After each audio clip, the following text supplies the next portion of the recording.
Okay, so here's my test on a new product that I bought.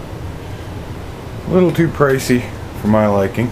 It was $21 Canadian for a frickin' light bulb. But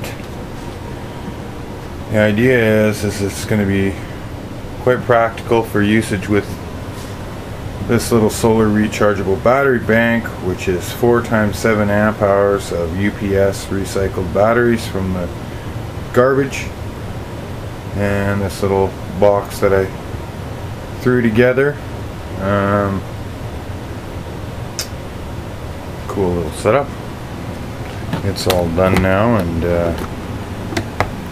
it has 4 batteries inside of it and a little solar charge controller and fuse in it and whatnot. That's in another video of mine. And definitely is not so much of a load that it can't run it at like 12.6 volts. It's probably holding 12.6, 12.7 volts under load. I'm running it off a little 75 watt inverter. So the idea is that I could run a couple of these, although who can afford it almost? Like, it is a very expensive little light bulb. But I will say that after having tried pretty much every version of the cheap ones going, see, the other ones that I really liked that were cheap were also a product by Globe, and I will show you the container. Let's see here if I can.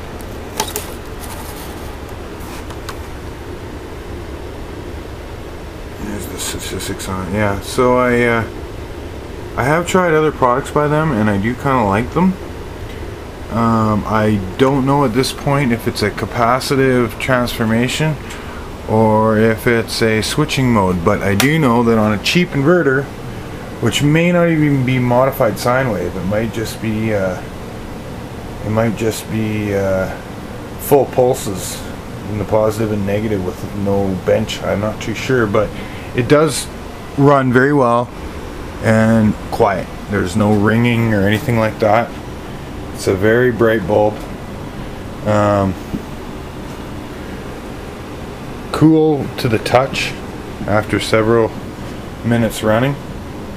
And I'll post some more information about the product in the description when I dig it up. I'll edit this video and give you more information about it. And so then you'll see. Now I'll turn on the main room light here. It's definitely a room light. You would need another light in this room to read, let's say, but for the 7 watts that it burns, it's a nice light duty setup, and it's a little higher than the 2 and 4 watt ones that I've seen out there. So it seems like a pretty good product. You know, like, I just turned on an additional, probably over 100 watts of incandescent in this room, and you can see the difference, of course. So I'll show you the bulb. It is dimmable too, which is kind of neat. I thought that was a neat factor, and we'll see what that dim does on the It's interesting though that the heat sink is very heavy. Like, this is this heavy little frickin' light bulb, man. Thing weighs like, I don't know, half a pound. It's a lot. When you pick it up, it's a lot heavier than you'd think.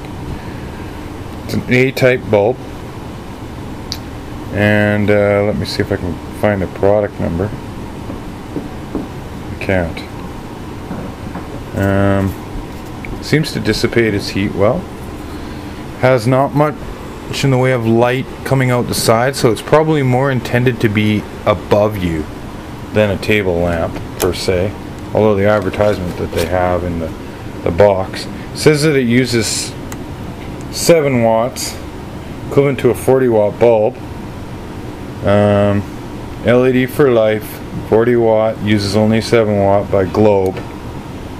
380 lumens, 25,000 hours of life, 3000 K, dimmable. And I don't really see a a model number or a product number, but pretty easy to figure out from that. Pretty popular bulb, I think.